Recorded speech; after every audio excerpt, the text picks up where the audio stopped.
Всем привет, с вами Вика. И как всегда, давайте посмотрим новый расклад Таро для мужчин. Любила ли она вас или использовала? Сегодня будет такой довольно серьезный расклад. Посмотрим, как же она на самом деле к вам относилась, да, потому что иногда всю жизнь проживешь с человеком, а не знаешь, да, вот как же на самом деле к тебе относились. Будем доставать все ее скелеты в шкафу. Как всегда, настраиваемся на расклад. Для энергообмена ставьте лайк, подписывайтесь на мой канал, делитесь видео с друзьями. Кто хочет записаться на личный расклад, либо же сделать диагностику негатива, записывайтесь, телефон под видео. Также я провожу психологические консультации, поэтому добро пожаловать также. Смотрим, в каких энергиях вы.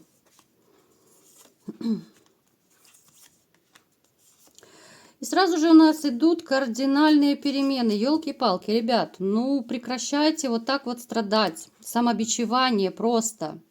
Самобичевание самое настоящее. Здесь абсолютнейший переворот жизни. Здесь переворот жизни имеется в виду, что у кого была семья, она разрушена. Причем семья, которая, казалось бы, на первый взгляд была... ну, с виду особенно, да, вот была идиллией. По крайней мере, вы пытались, чтобы эта семья была идеальная, да. Хотя на самом деле это была иллюзия семьи, ребят. Вот те из вас, кто разошелся, мы сейчас будем смотреть дальше. Здесь ситуация, когда над отношениями работали больше вы. Здесь ситуация, когда вкладывались в отношения больше вы, когда любили больше вы. Это ситуация, которая заставила вас много чего понять. Да, здесь, скорее всего, вот проигрывается. Ух ты ж, елки-палки. Даже как-то мне вот морально даже тяжело, да, вот энергетически такая тяжелая энергетика идет от расклада. Здесь ситуация, которая называется измена. Измена, которая сделала вас отшельником. Вот ваша любимая императрица, она вам, к сожалению, изменила. Не будем слишком много говорить об этом, дабы не бередить ваши раны, да, но проигрывается момент одиночества. Вот почему у вас произошли кардинальные перемены. То есть раньше у вас была семья, которая для вас была всем. Я не могу сказать, что вот ваша бывшая женщина особо как-то вкладывалась в эту семью. Вот здесь больше были вы. Вы по жизни вообще и добытчик, и охотник, и завоеватель, и как угодно, да. Вот всегда как-то вы на себя по жизни слишком много берете, слишком много тянете, просто потому что, во-первых, вы считаете, что вы мужчина, да, мужчина должен больше брать на себя, мужчина должен добывать, да, ну это как бы из древних времен пошло, это правильно, в принципе. Но то, что это не оценилось, да, это очень больно, это обидно, это такое, знаете, разочарование до глубины души просто. У некоторых из вас может проиграться ситуация, что вы себя считаете, ну, либо же вот еще недавно считали, кто-то сейчас так переживает. Вы считаете, что я больше никого не хочу, я не хочу больше никаких отношений, да, вот полное разочарование. Здесь может проигрываться вот реально такое уединение. Даже те из вас, кто раньше были такие живчиками, общительный, коммуникабельный, вы разучились улыбаться. Вот и среди вас есть такие люди, которые улыбаются, может быть, с натяжкой, да, через силу, просто чтобы не обидеть других людей, да. Вы пытаетесь одеть маску веселости, что ли. Потому что душа болит, а сердце плачет. По-другому никак. У вас произошли кардинальные перемены, которые заставили вас вообще по-другому взглянуть не только на женщин, на отношения, вообще на всю жизнь вашу. Здесь идет переоценка ценностей. Здесь идет момент... Реально, вот знаете, как будто вы делаете какую-то работу над ошибками. Есть такой момент, что некоторые из вас понимают, что были в этих отношениях и ваши ошибки, да? Вот что-то вы не так делали, но только сейчас вы это осознали. Есть такие, которые из вас, ну, среди вас, вот, да, которые только сейчас вот начинают понимать, что а зачем я так много старался, да? Я сам ее разбаловал, я сам ее такой сделал. Но по-другому вы не умеете просто. Вы когда любите, вы все, вы в розовых очках, вы никого ничего не слушаете. Для вас женщина это святое. С одной стороны, это правильно. Но вот вы знаете, вот я говорю сейчас и с таким, ну, посылом, чтобы это и на будущее вам было. Вот вы в отношениях, несмотря на то, что да, вы сильный мужчина, вы добытчик, и это здорово, но в отношениях вот как-то у вас получается, что вы как будто меняетесь ролями в каком-то смысле. У вас в отношениях главенствуют женщины. У кого-то это может быть даже не одни были отношения, но вот вы настолько становитесь ручным, когда любите. Да, это здорово, да, это любовь вами движет. Я это говорю сейчас не с осуждением, а просто, чтобы вы понимали. Чтобы вы, может быть, не допустили каких-то ошибок в следующих отношениях. Вы слишком становились ручным. Женщины это очень быстро просекают, ребят. Хоть я сама женщина, но я прекрасно знаю все эти женские штучки, эти манипуляции. Поэтому я как женщина и как психолог вам сейчас говорю, когда женщина видит, да, ну прекрасно это видно по поступкам прежде всего, что мужчина ее любит. Женщины, ну реально начинают борзеть. Женщины начинают садиться на голову в том или ином смысле.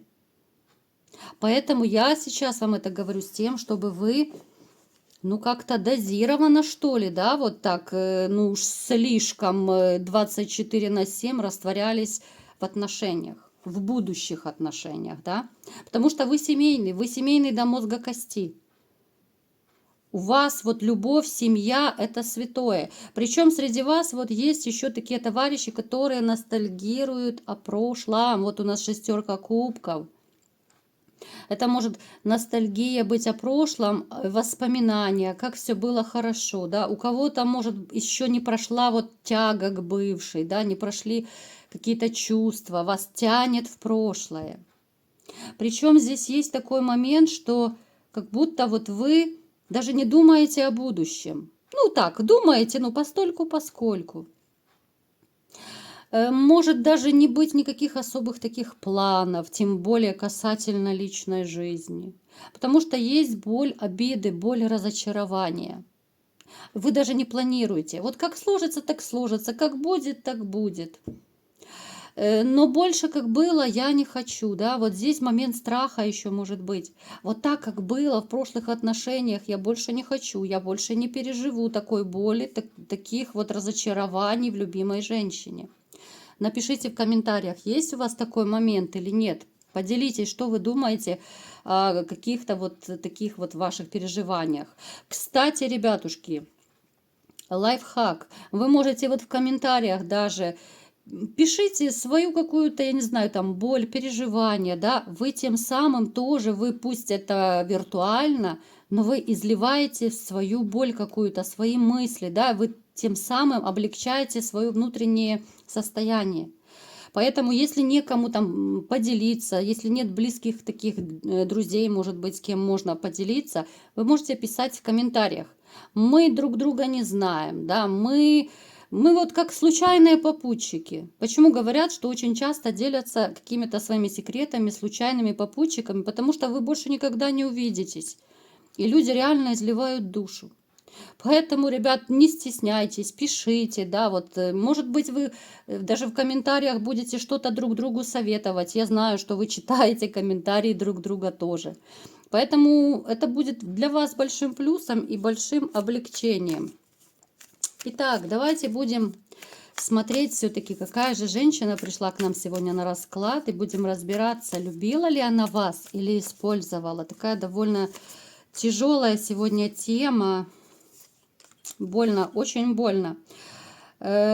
Ну, еще раз говорю, кто-то из вас либо же сейчас в таком, ну, просто убитом состоянии находится, морально убитое состояние, либо вы уже прошли этот этап, да, в зависимости от того, когда кто разошелся. Это пришла женщина, которая, во-первых, опять у нас карта мага выпадает, что может быть даже женщина либо сама владела магией, либо же ходила к тем колдунам, да, ведьмам, которые занимаются такими штучками.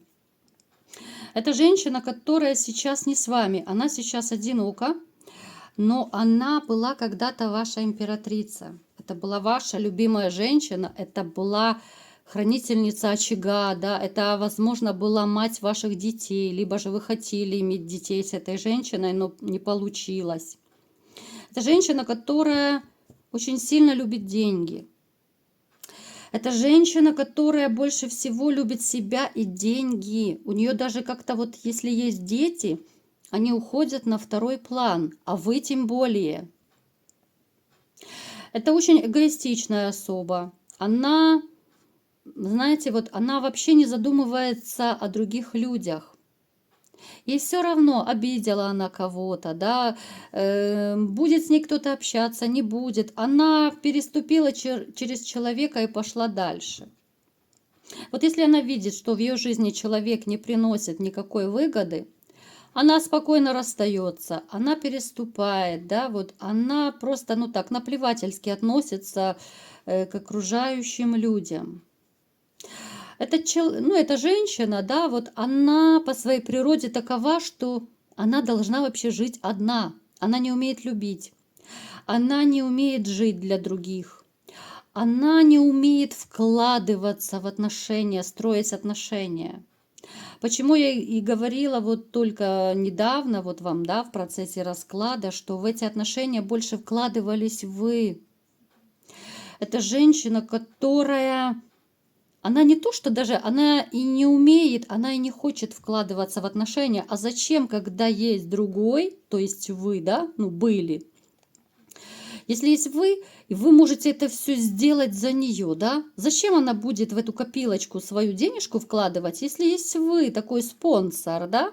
Который туда положит все деньги до последней копейки ради нее. Это очень такая эгоистичная особа, которая не умеет не дружить, не любить. Она не умеет строить отношения с людьми. Она, знаете, такое ощущение, что она только умеет тратить деньги. И причем она их тратит как-то вот бездумно по жизни. Она такой осталась, она такой была, и она такой осталась. Она много чего вам не рассказывала, куда она тратила деньги. Она могла сказать, что вот куда-то там на что-то важное, да, а на самом деле она могла его спустить, где-то прокутить, прогулять. Особенно это касается тех, кто из вас, может быть, там, ну, вахтовым методом работает, да, либо же там командировки вы ездите. Она эти деньги просто спускала. Поэтому здесь такой еще момент есть, особенно это касается тех, у кого есть дети. Вот если вы даете, допустим, деньги на детей, естественно, она вам расскажет, что это все пойдет до копеечки на ваших лялечек, да. Но на самом деле эти деньги, ну, в большей части пойдут на какие-то ее развлечения, может быть, там маникюры, педикюры, платьишко новое и так далее. Очень мутная, очень темная такая лошадка, которая сейчас почему-то находится, ну, в таких не очень приятных энергиях, да, вот я не могу ее сейчас назвать счастливой женщиной. Ну, сегодня расклад не об этом. Мы сейчас будем смотреть все-таки, как же она к вам относилась. Любила ли она вас или же использовала? Итак, барабанная дробь, да, мы все ближе подходим к такому довольно тяжелому вопросу, да. Вот как же она к вам относилась? Давайте посмотрим. Вот в начале отношений. Мне просто интересно. Вот в начале отношений, когда вы только сходились с ней, как она к вам относилась? Даже поначалу, смотрите, здесь идет корыстный мотив. Во-первых, это касается вот, ну, многих из вас, да, понятно, что, допустим, вот вы сходились, да, по молодости, там, когда это все только начиналось, когда это все было хорошо, особо там денег не было, даже, допустим, таких денег, которые вы сейчас имеете, но вот она с вами сходилась как будто вот с каким-то вот с прицелом, да, вот так, она видела в вас потенциал, она видела перспективу того, что вы можете заработать. Может быть, у вас обеспеченные родители, да, и она понимала, что вам, ну, вы будете жить в шоколаде, да. У кого-то она видела, допустим, ваши качества, как мужчины, как бизнесмена будущего, ну, то есть видела в вас потенциал. То есть она с таким прицелом смотрела в будущее. Я не могу сказать, что она вас любила изначально.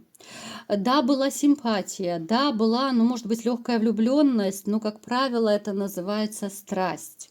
Вы и внешне могли нравиться, да, опять же, у кого как проиграется, общий расклад, мы не забываем. Кто-то из вас внешне нравился, да, фигура. У кого-то может проиграться, что нравилась ваша такая вот именно мужская жилка, да, вот надежность. То есть определенные черты. Да, конечно же, здесь и страсть, здесь все было. Но вот сказать, что она, допустим, вышла замуж по любви, ну, этого я никак не могу сказать. Это однозначно здесь, ну, четкий такой вот расчет. Потому что вот эта симпатия, которая была в начале, ну, она очень быстро улетучивается. Вы прекрасно знаете, что та же страсть, да, влюбленность, она очень быстро заканчивается. И, к сожалению, здесь такой момент, что, ну, вот она у нас вышла, королева Пентаклей, да. Королева Пентаклей – это, ну, женщина, любящая деньги, любящая комфорт, любящая красивую жизнь. Она, еще раз говорю, с вами сходилась, потому что она видела в вас потенциал того, что она с вами будет довольно неплохо жить.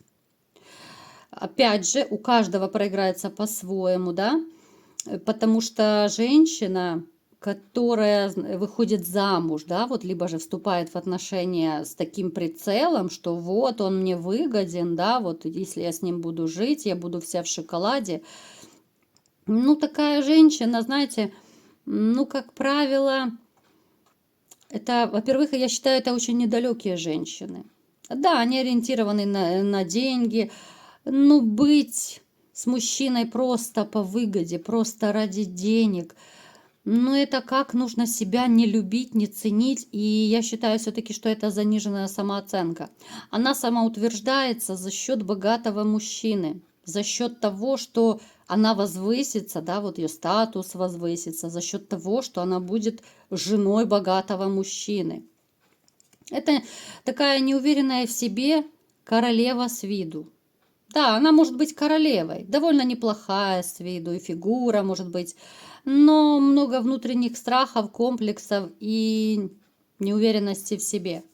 Поэтому кого-то, я, понятно, может быть, огорчила, да, вот, что, ну, она не по любви с вами была изначально. Да, влюбленность, но это немножко не то пальто.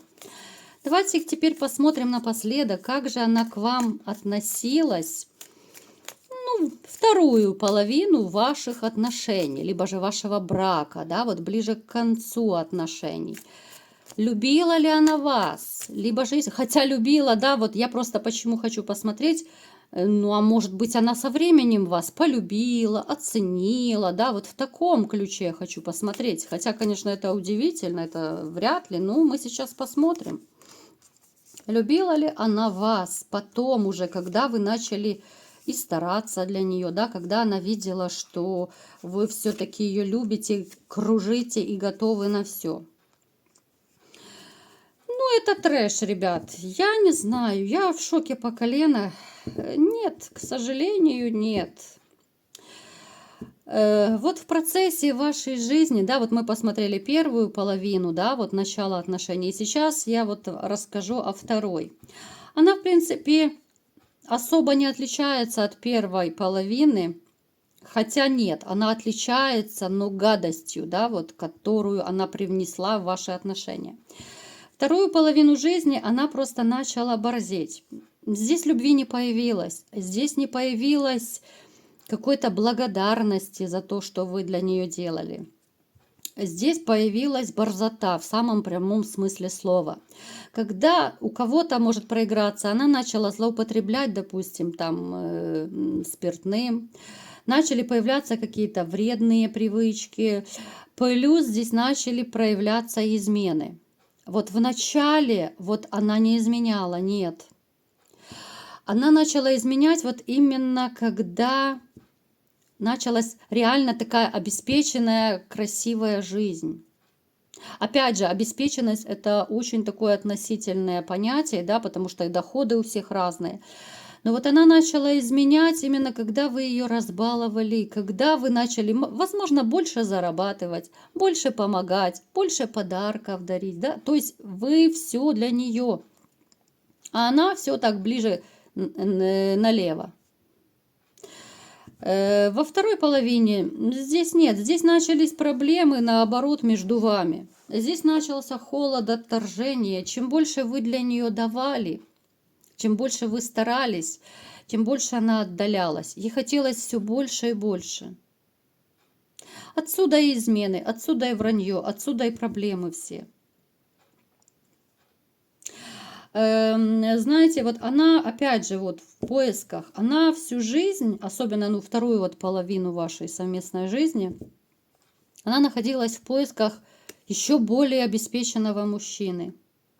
Плюс, конечно же, она любительница интимных страстей. Здесь тоже проигрывается, либо же у вас интимная жизнь начала все реже становиться, не такая качественная, допустим, да, просто потому что вы начали уже отдаляться. Вот этот холодок, который появился в ваших отношениях, он, конечно, сыграл свою роль.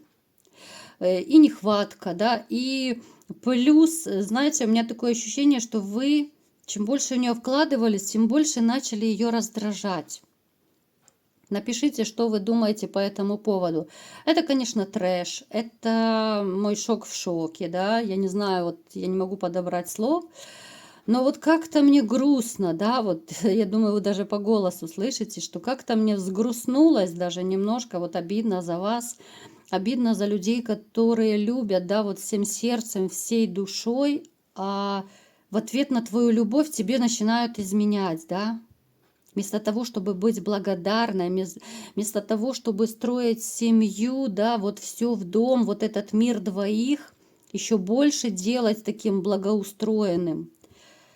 А женщины вот почему-то, я не знаю, причем это довольно часто, вот, либо же это по своей природе, вот женщины реально начинают борзеть от хорошего отношения. Но это не значит, что все женщины такие. Это абсолютно не значит, что не нужно стараться в следующих отношениях. Конечно же, все женщины разные. Не нужно привязываться к одной. Не нужно видеть недостатки одной женщины во всех. Понимаете? Поэтому вот как-то так, ребятушки, разбаловали вы свою бывшую королеву. Слишком любили, слишком много вкладывались, но, к сожалению, это не оценилось. Вот человек с вами был с первого и по последний день чисто по выгоде, к сожалению. Вот такой был расклад. Кому понравился, ставьте лайк, подписывайтесь на мой канал, делитесь видео с друзьями и всем пока!